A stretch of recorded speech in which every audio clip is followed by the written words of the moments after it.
आज आपण चमचमीत अशी दोडक्याची भाजी कशी करायची याची रेसिपी पाहणार आहोत। एकदम छान अशी चविष्ट भाजी दोडक्याची कशी बनवायची। नमस्कार, शिल्पाज किचन मध्ये तुमचं स्वागत आहे।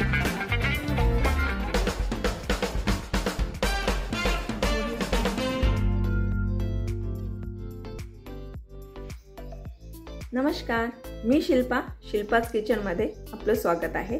आज आपण छान अशी ही दोडक्याची भाजी करणार आहोत। हे गावरान दोडके आहेत, छान असे मस्त छोटे छोटे असे दोडके आहेत। आज आपण याची रेसिपी पाहणार आहोत। चला तर मग याला कसं बनवायचं ते आपण पाहूया। खूप छान भाजी होते आणि एकदम टेस्टी। टिफिन मध्ये तुम्ही द्याल तर तुमच्या इथं आवडीनं सर्वजण खातील याची गॅरंटी आहे। जे नाक मुरडणारे आहेत दोडकं पाहिल्याच्या नंतर तेही खूप आवडीने ही भाजी खातील। चला तर मग रेसिपी स्टार्ट करूया। याच्या आपल्याला अशा फोडी करून घ्यायच्या आहेत। फोडी तुम्ही तुमच्या आवडीनुसार कमी जास्त तुमच्या आवडीनुसार लहान मोठी ठेवू शकता। मी या पद्धतीने याच्यावरची साल काढून ह्या फोडी अशा करून घेतलेल्या आहेत।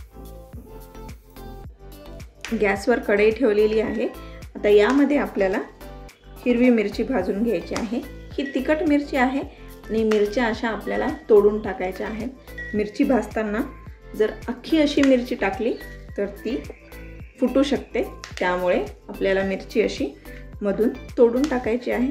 तुम्ही चाकूने कट करून पण टाकू शकता। मी ह्या मिरच्या टाकून घेतलेल्या आहेत। आता या आपल्याला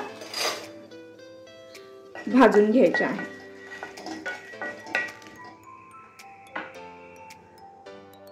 मिरची भाजण्यासाठी यामध्ये मी थोडंसं तेल टाकून घेणार आहे, जेणेकरून मिरची चांगली भाजल्या जावी यासाठी।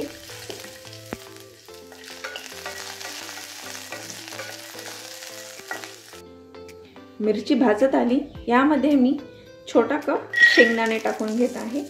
शेंगदाणे पण आपल्याला यासोबतच भाजून घ्यायचे आहेत। जर तुमच्याकडे शेंगदाण्याचा कूट तयार असेल तोही तुम्ही टाकला तरी चालेल, किंवा या पद्धतीने शेंगदाणे आणि मिरची एकत्र भाजून घेऊन याचं वाटण करून घेतलं तरीही चालेल। ज्या कढईमध्ये आपण मिरची शेंगदाणे भाजले होते त्याच कढईमध्ये तेल गरम केलेलं आहे। तेल चांगलं गरम झाल्याच्या नंतर यामध्ये मी छोटा चमचा मोहरी टाकलेली आहे। मोहरी चांगली तडतडली की यामध्ये मी 1 चमचा जिरे टाकून घेतलेले आहेत। जिरे पण तडतडले की यामध्ये मी हिंग टाकलेला आहे आणि जे आपण हिरवी मिरची शेंगदाणे वाटून घेतले होतं त्याचं कूट टाकून घेत आहे। कूट टाकून घेतल्यावर आपल्याला 1 ते 2 सेकंद याला तेलामध्ये परतून घ्यायचं आहे। जास्त वेळ परतायची आवश्यकता नाही, आपण हे सगळं भाजूनच घेतलेलं आहे। आता यानंतर यामध्ये मी 2 मध्यम आकाराचे टोमॅटो कट करून टाकलेले आहेत।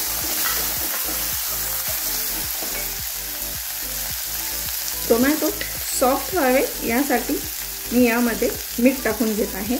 मीठ चवीनुसार तुम्ही टाका। मी 1 चमचा मीठ टाकलेला आहे। छोटा चमचा हळद पावडर,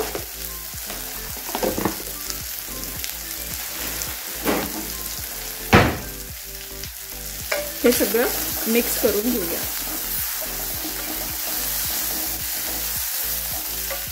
आता यामध्ये कट करून ठेवलेले दोडके पण आता यामध्ये आपण टाकून घेऊ। तर याला चांगलं मिक्स करून घेऊया।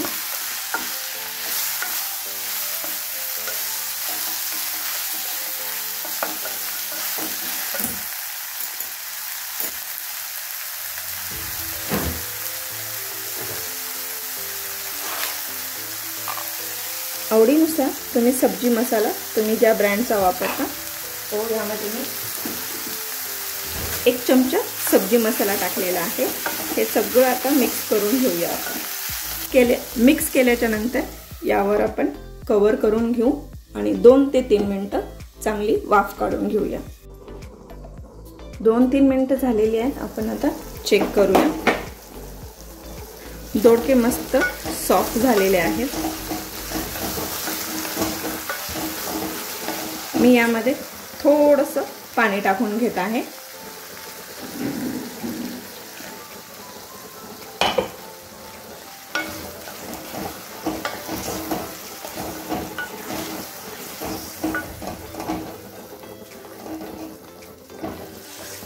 छान अशी आपली दोडक्याची भाजी तयार आहे। चला तर मग पुन्हा भेटू एका नवीन रेसिपी सोबत। तोपर्यंत खात राहा, मस्त राहा, शिल्पास किचन पाहत राहा।